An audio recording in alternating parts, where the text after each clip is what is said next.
Hello. Today I'm going to talk to you about two musicians. They are not composers, they are very good instrumentalists, and they are from two countries very dear to me. One is from Romania, the other one is from Hungary. However, they both are born to Jewish families. The first one I'm going to talk about is Radu Lupu.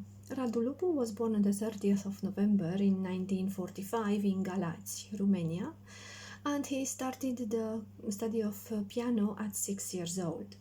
He debuted at 12, also featuring some own compositions, but later on he decided to completely give up on composing and concentrate on his piano career. Between 66 and 69, Radu Lupu won 3 of the major piano competitions in the world, and these 3 awards launched his international career. We are talking about the Van Cliburn International Piano Competition in 66, the George Enescu International Piano Competition in 67, and the Leeds International Pianoforte Competition in 69. These are the ones that opened his doors to an international career. Between 70 and 93, Lupu recorded with Decca Records. He made over 20 recordings. He played Beethoven, Brahms, Grieg, Mozart, Schubert, Schumann. Among the great pieces, the big pieces, he played all Beethoven's piano concertos, the Brahms piano concerto, 2 concertos from Mozart, Grieg and Schumann's piano concertos, and a big number of piano sonatas, impromptus, and other solo works for piano. There are 2 interesting facts about Radu Lupu which I would like to mention. One of them is that Lupu used a regular chair to play as opposed to the standard piano bench. He was claiming that because of the piano bench he was feeling the need to lean forward, thus having tension in his muscles, which caused him pain all over. That's why he tried once a normal chair, and that felt natural to him, so for the rest of his career he was playing the piano always on a normal, regular chair. The other interesting fact, which is a useful fact to know, is that Lupu's initial approach to music, the way he was approaching new music, was away from the instrument. He was claiming that he reads more easily away from the instrument and that it is the only way to learn. About his tone production, he was claiming that everything in music comes from the head. And I quote him, "If you have any concept of sound, you hear it in your inner ear. All you have to work for is to match that sound on the instrument. The whole balance, the line, the tone is perceived and controlled by the head." So according to Lupu, all the playing is actually a matching process between what you have in your head and what you're hearing with your ears, which is a very constructive way of thinking and a constructive way of starting practicing. Because you see, in all my student years, I was basically trained to practice a lot in the idea that from quantity, at some point, quality will emerge. And due to quantity, the muscle memory is going to do its job, and at some point you're going to play properly. But nobody ever taught me that you have to hear it in your head first and try to match it. That can save you hours of practice, I think. I should try it. For most of his career, Lupu often refused to give interviews to the press. He was fearing that he is going to be misunderstood or misquoted. However, you can find 2 interviews.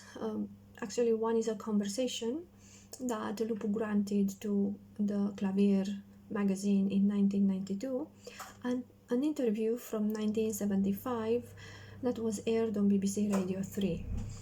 Lupu died in Lausanne, Switzerland this year, in 17th of April, aged 76. If he would have been alive today, he would have been 77 years old. Go ahead and listen to any of his recordings.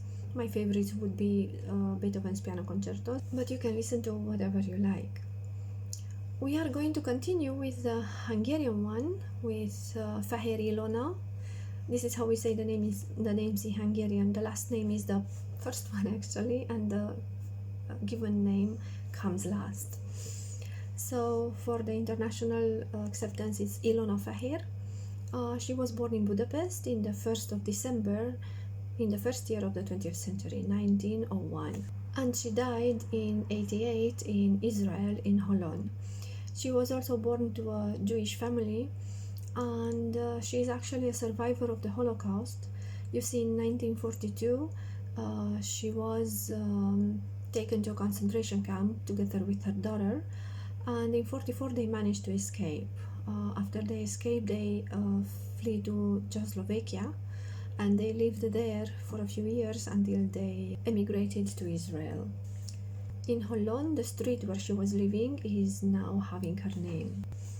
She studied at the music academy in Budapest with Jenő Huboi for 6 years.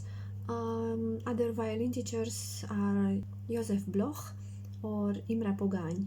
They are all great violin pedagogues. Before the war, she performed all over Europe, in particular at the Royal Concertgebouw Orchestra in Amsterdam, the Netherlands. After the war, she returned to the concert stage, but she was allowed to perform only in Soviet-controlled Eastern Europe. From 1949 in Israel, she began a new life as a violin teacher. She built herself a reputation of a teacher with a strong discipline, but not without a sense of humor. She had over 250 pupils. Most of them are outstanding violinists, such as Pinkas Zuckerman, Shlomo Mintz, Itai Shapira, Moshe Hammer, Yaakov Rubinstein, the concertmaster of the Bamberg Symphony Orchestra, or conductor Joel Levy. She was awarded the Golden Medal and Diploma of the Franz Liszt Academy. She was also made a honorary doctor of Weizmann Institute of Science in Rehovot, Israel, and of course an honorary citizen of the city of Holon, which is her hometown in Israel. I encourage you to listen to an interview that she gave. The interview can be found on YouTube. It's called Ilona Fehér, Teacher of Genius, where it's not only her speaking about her teaching past, but also some of her very well-known former students.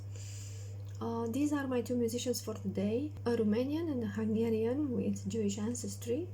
We are going to meet again on Friday. Until then, be good, do good.